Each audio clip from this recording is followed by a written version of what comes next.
जिस तरह से दिल्ली में भी ऑपरेशन लोटस शुरू कर दिया गया है, आपने देखा किस तरह से हमारे एक मंत्री को, जिस पे पहले ईडी का छापा पड़वाया गया और बाद में उसको इस्तीफा देने का दबाव बनाया गया। इस लड़ाई में आपने हमारा साथ दिया। फिर से मैं आपकी पार्टी का और आपका हृदय से आभारी हूं। ये 2024 का चुनाव कोई सामान्य चुनाव नहीं है।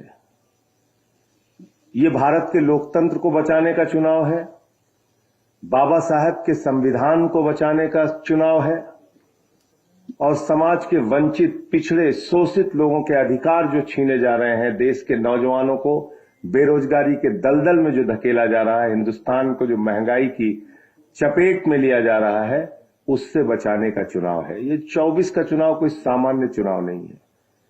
ये एक तानाशाह हुकूमत के खिलाफ लोगों को लामबंद करने का भी चुनाव है।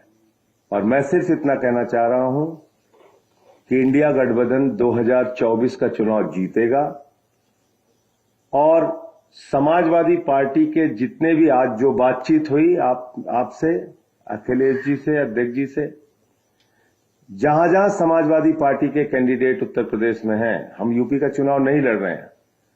हमारा एक एक कार्यकर्ता, जहां हमारे निर्वाचित प्रतिनिधि हैं, सभासद हैं, चेयरमैन हैं, वो सारे लोग और एक एक कार्यकर्ता समाजवादी पार्टी के कैंडिडेट को जिताने के लिए काम करेगा, क्योंकि ये बड़ी लड़ाई है, लोकतंत्र को बचाने की लड़ाई है, तानाशाही को खत्म करने की लड़ाई है।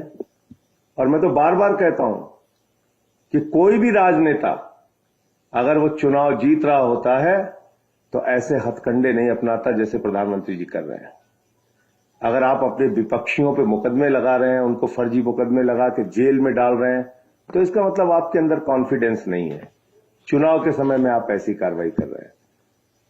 तो फिर से एक बार मैं दोहरा रहा हूं, कोई कंडीशन नहीं है, कोई सीट की मांग नहीं है, कहीं कुछ नहीं है। लोकतंत्र को बचाने के लिए, तानाशाही को खत्म करने के लिए, भारत के संविधान की रक्षा के लिए हम लोग इस लड़ाई में साथ हैं और पूरे यूपी में जहां जहां समाजवादी पार्टी के कैंडिडेट होंगे, इंडिया गठबंधन के कैंडिडेट होंगे, हम उनके लिए काम करेंगे। मैं जब दिल्ली गया था, अरविंद केजरीवाल जी मुख्यमंत्री दिल्ली, उनके समर्थन में जो बड़ी रैली थी, उसमें जब मैं गया था तो यही मैंने कहा था कि दुनिया में भारत की बदनामी हुई है। भारत के बारे में चर्चा हो रही है कि चुने हुए लोग और किसी स्टेट के हेड के साथ ऐसा व्यवहार हो रहा हो। जो इंस्टीट्यूशंस हैं, जिन इंस्टीट्यूशंस से न्याय मिलना चाहिए, उन इंस्टीट्यूशंस में भी भारतीय जनता पार्टी हस्तक्षेप कर रही है। ये तो हम लोगों ने एक प्रधानी के चुनाव में देखते थे, प्रधान स्तर पे देखते थे, लेकिन मुख्यमंत्री किसी स्टेट के चुने गए हों, उनके साथ ऐसा व्यवहार, झूठे मुकदमे लगा करके उन्हें जेल भेज दिया जाए।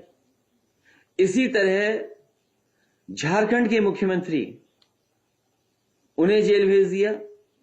और कौन नहीं जानता कि उन्हीं इंस्टीट्यूशन, उन्हीं संस्थाओं के सहारे अपनी सरकार बनवा ली महाराष्ट्र में, या उन्हीं संस्थाओं से डरा करके वसूली कर ली, या उन्हीं संस्थाओं को से डरा करके, और अब तो पुलिस को आगे कर करके लोगों को अपनी पार्टी में शामिल कर रहे हैं।